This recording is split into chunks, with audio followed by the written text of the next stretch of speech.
गौतम बुद्ध से एक शिष्य ने पूछा, गुरुदेव, मौत के बाद क्या होता है? आत्मा के साथ क्या किया जाता है?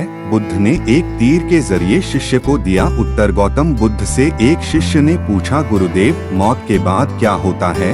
आत्मा के साथ क्या किया जाता है? बुद्ध ने एक तीर के जरिए शिष्य को दिया उत्तर। जीवन और जीवन से जुड़े विषयों पर गौतम बुद्ध का नजरिया बहुत सटीक और एकदम समझ में आने वाला ही रहा है। उन्होंने कभी किसी विषय को बहुत उलझाकर नहीं समझाया।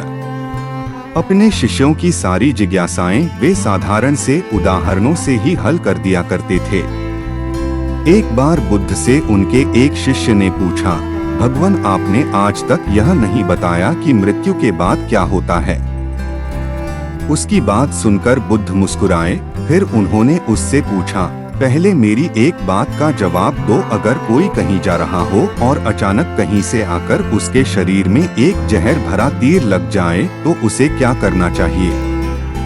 पहले शरीर में घुसे तीर को हटाना ठीक रहेगा या फिर देखना कि बाण किधर से आया है और किसे लक्ष्य कर मारा गया है?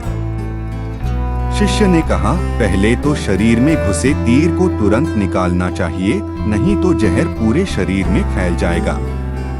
बुद्ध ने कहा, बिल्कुल ठीक कहा तुमने। अब यह बताओ कि पहले इस जीवन के दुखों के निवारण का उपाय किया जाए या मृत्यु की बाद की बातों के बारे में सोचा जाए जो हमारे वश में है ही नहीं? उसका विचार ही क्यों करना?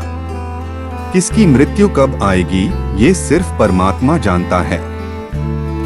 मनुष्य के हाथ में सिर्फ कर्म करना है। उसे उन विषयों के बारे में सोचकर वक्त बर्बाद करना ही नहीं चाहिए जो बातें उसके हाथ में है ही नहीं। उसे सिर्फ उन बातों के बारे में सोचना चाहिए जो वो कर सकता है। शिष्य अब समझ चुका था और उसकी जिज्ञासा शांत हो गई। कहानी से सीख, इंसान को उन बातों के बारे में सोचकर समय नहीं गंवाना चाहिए जिन पर उसका कोई जोर ना हो। हमेशा उन बातों के बारे में ही विचार करें जो आपकी परेशानियों को कम कर सके, समाज को जिससे फायदा हो या किसी इंसान की मदद हो।